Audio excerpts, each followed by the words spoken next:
a mandamus virtually to the president and presented a scenario it will be law of the land. Have forgotten the power of the constitution. उपराष्ट्रपति जगदीप धनखड़ ने भारत के सर्वोच्च न्यायालय के एक हालिया निर्णय पर अपनी तीखी प्रतिक्रिया दी। ये निर्णय राज्यों द्वारा राष्ट्रपति के विचारार्थ भेजे गए विधेयकों पर समयबद्ध निर्णय लेने से संबंधित था। धनखड़ ने इस फैसले की आलोचना करते हुए कहा कि अदालतें सुपर संसद की भूमिका नहीं निभा सकती। उन्होंने ये भी दावा किया कि संविधान का अनुच्छेद 142 अब न्यायपालिका के हाथों में न्यूक्लियर मिसाइल बन गया है, जिसका प्रयोग लोकतांत्रिक संस्थाओं के खिलाफ हो रहा है। धनखड़ ने यह बयान राज्यसभा सचिवालय द्वारा आयोजित एक कार्यक्रम में राज्यसभा के प्रशिक्षु अधिकारियों को संबोधित करते हुए दिया। इस अवसर पर उन्होंने न्यायपालिका और विधायिका के बीच की संवैधानिक सीमाओं पर बल देते हुए कहा कि लोकतंत्र के 3 स्तंभों विधायिका, कार्यपालिका और न्यायपालिका के बीच संतुलन और मर्यादा बनाए रखना बेहद जरूरी है।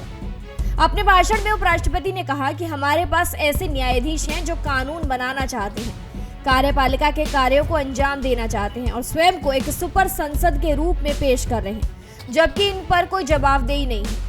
उन्होंने ये तर्क दिया कि यदि न्यायपालिका, विधायिका और कार्यपालिका की भूमिका भी निभाएगी तो लोकतंत्र के बुनियादी ढांचे को नुकसान पहुंचेगा। धनखड़ ने यह भी कहा कि किसी भी लोकतांत्रिक व्यवस्था में जवाबदेही सबसे अहम होती है। उन्होंने सवाल किया कि जब न्यायपालिका कानून बनाती है, कार्यपालिका के कामों में हस्तक्षेप करती है और फिर स्वयं को आलोचना से परे समझती है, तो ये लोकतंत्र के लिए खतरे की घंटी है। उपराष्ट्रपति की टिप्पणी का मुख्य केंद्र संविधान का अनुच्छेद 142 रहा। ये अनुच्छेद सुप्रीम कोर्ट को विशेष अधिकार देता है कि वो पूर्ण न्याय के लिए कोई भी आदेश, डिग्री या निर्देश जारी कर सकता है। इसका उपयोग सुप्रीम कोर्ट तब करता है जब उसे लगता है कि सामान्य कानून प्रक्रिया से न्याय नहीं मिल पाएगा। धनखड़ ने कहा कि अनुच्छेद 142 अब एक न्यूक्लियर मिसाइल जैसा बन गया है, जो अदालतों के लिए 24 घंटे उपलब्ध है और उसका उपयोग लोकतांत्रिक ताकतों के खिलाफ किया जा रहा है। उन्होंने ये सवाल उठाया कि क्या ये अनुच्छेद अब अपनी मूल भावना से हट चुका है। धनखड़ के इस बयान का संदर्भ सुप्रीम कोर्ट के उस हालिया फैसले से है जिसमें अदालत ने चंडीगढ़ मेयर चुनाव के परिणामों को पलट दिया था। सुप्रीम कोर्ट ने अनुच्छेद 142 का प्रयोग करते हुए ये आदेश दिया कि चुनाव प्रक्रिया में गड़बड़ी पाए जाने पर सीधे हस्तक्षेप किया।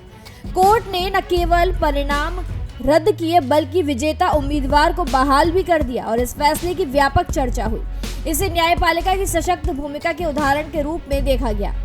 कुछ दिन पहले सुप्रीम कोर्ट ने एक महत्वपूर्ण फैसले में कहा था कि यदि कोई राज्य सरकार कोई विधेयक राष्ट्रपति के विचार के लिए भेजती है तो राष्ट्रपति को उस पर एक निर्धारित समय के भीतर निर्णय लेना चाहिए।